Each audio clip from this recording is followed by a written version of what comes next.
In this session, we're going to explore the connection between adult development research and leadership effectiveness. Leadership is a difficult job at any time, but especially during times like these. So what does adult development research bring to your attention? The possibility is there are stages of consciousness that the adult mind can develop through. Harvard University, Robert Kegan and Lisa Lahey have done the hard academic work on this subject. The best book of all their books, as far as I'm concerned, is their book, Immunity to Change. What they propose in that book, which is based on their 30-year study of 3,000 people as they were growing through various stages of consciousness, as a way to validate an old truism that wisdom comes with age. So they took an academic look at that and tested that out. So if you're interested in the rigor around this, please refer to their book, Immunity to Change. It's vital for leaders to understand, because what they propose and demonstrate is that most adults, up to 70%, don't go higher in their thinking than what they refer to as the socialized mind. Now, the socialized mind is fear-driven. The socialized mind has a lot of absolutes, such as you can't win in this market, or you can't achieve what you want to because the boss won't let you. So absolute thinking is normal for the majority of adults in 2020. Now, the next stage of consciousness, which is really important, I believe you can't lead from socialize, so the next stage becomes really valid. They refer to that as the self-authoring stage. Now, self-authoring proposes that you can notice and hear and be around the socialized group. You actually have that within you, but you actually are not subject to the fear of that.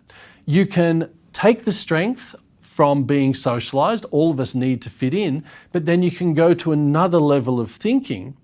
And at that stage, we see leaders doing this often. It's usually where their subject matter expertise shows up. For example, in a property deal in a large building company, you want the subject expertise of the legal person to be at the table.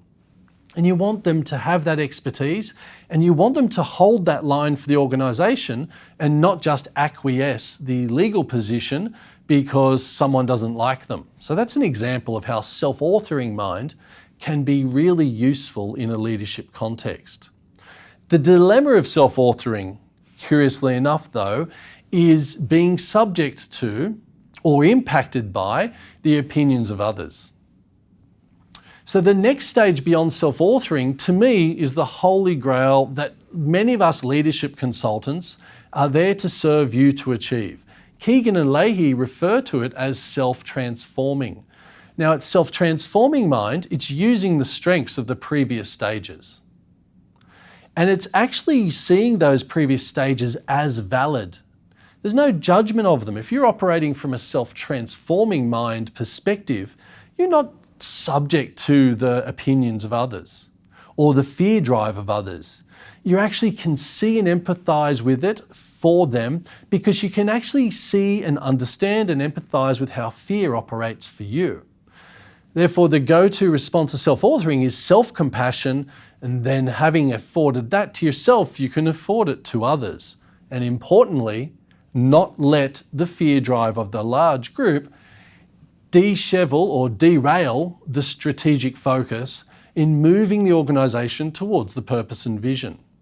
So self-transforming mind is a wonderful opportunity for all of us as business leaders, and you can actually choose to do the hard work to move towards that. Operating from a self-transforming mind, as far as I can tell from the hundreds of leaders I've worked with, is a really hard thing to do. Those that have achieved it though, they can be strategic, they can admire the purpose and vision and keep adjusting the organization's narrative and keep leading and mentoring and guiding others towards it, even though there's been backward steps. The self-transforming mind leader is humble. They're also really curious about how are they leveraging others' potential. They're not just caught up in saving the day themselves.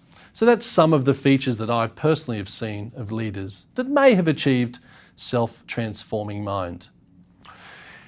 During times like these, when there is rapid change, it's unprecedented experiences on our industry, we're a globalized organization with all sorts of connections to others. Self-transforming mind is needed more now than ever, and you can choose to go on that adventure to achieve it. Strongly recommend you get across Robert Keegan, Lisa Leahy's work. Their best book, they've written many, but as far as I'm concerned, the best book for us leaders is Immunity to Change.